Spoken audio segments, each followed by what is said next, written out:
le matériel dans cette compétition, vous avez bien la mentionné et le lien de cuisson.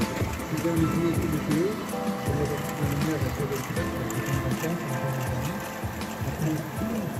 Bonjour à tous, aujourd'hui nous allons revenir sur la démonstration qui a eu lieu à Urvillers le 21 mars. Son thème était le désherbage mécanique sur céréales. Les céréales semées à 15 cm d'écartement. Les conditions météo sont l'un des éléments primordiaux du désherbage mécanique, puisqu'il est demandé en général un temps séchant et surtout 2-3 jours de beau temps ensuite, en tout cas pas de pluie, pour que le désherbage mécanique soit le plus efficace possible. Lors de la démonstration, il y avait donc 3 types de matériel présentés, des houes rotatives, des hersetrilles et des bineuses. Au niveau de la houe rotative, on avait un matériel qui était présenté de la marque Heimbach. Le matériel présenté avait la particularité d'avoir des pointes au niveau des disques à l'envers, contrairement à la plupart des matériels.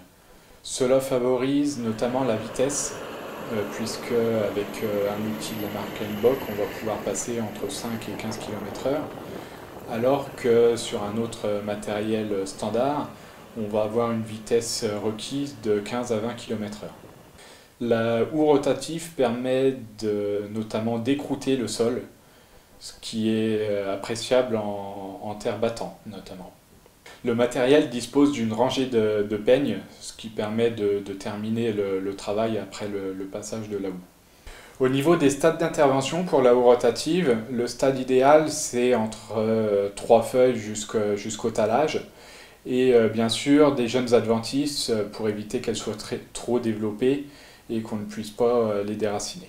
Je suis allé voir sur la parcelle 15 jours après, et donc on avait un résultat qui était aléatoire justement suivant la vitesse de passage, ce qui confirme l'importance de ce facteur.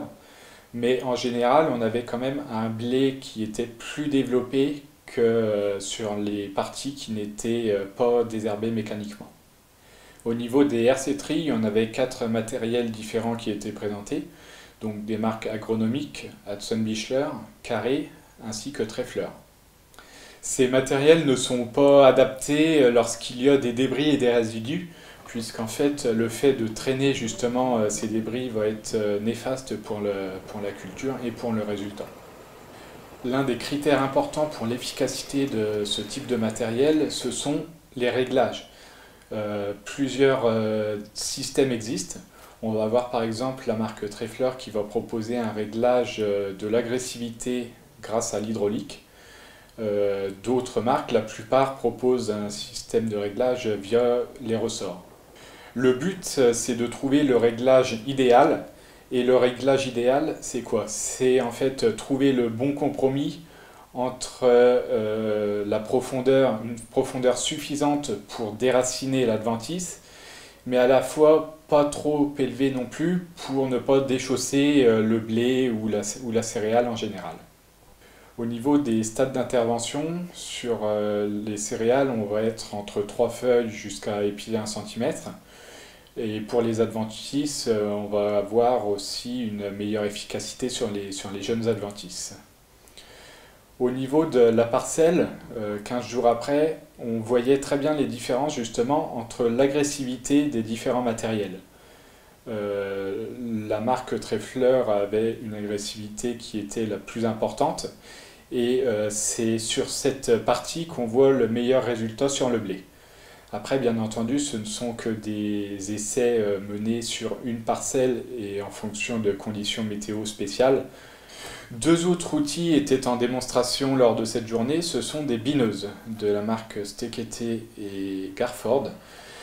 Ces matériels, on a l'habitude de les croiser notamment dans les champs de maïs, de colza ou de betterave, mais moins souvent sur les céréales.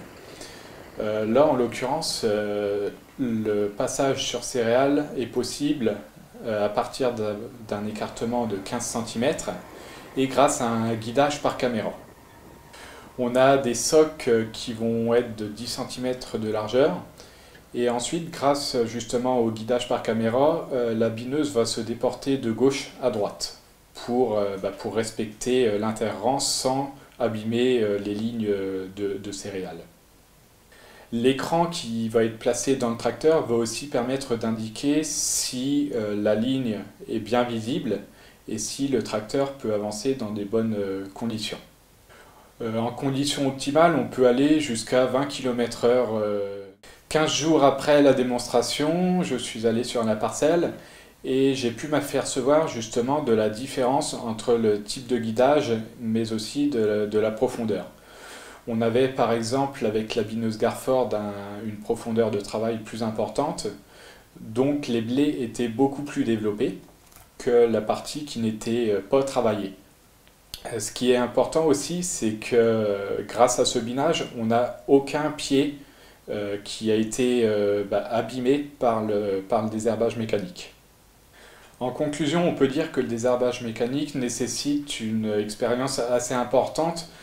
Il faut savoir observer, il faut savoir descendre du tracteur, regarder et gratter justement pour voir si ce qu'on cherche au niveau du résultat est atteint.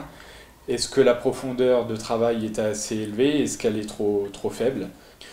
On va aussi pouvoir, pour améliorer le résultat du désherbage mécanique, réaliser plusieurs passages. Plusieurs passages d'un même outil, dans des sens différents par exemple, ou plusieurs passages d'outils complémentaires, tels qu'un passage au début de la hersétrie, puis de la bineuse au stade talage. Merci de nous avoir suivis et à bientôt.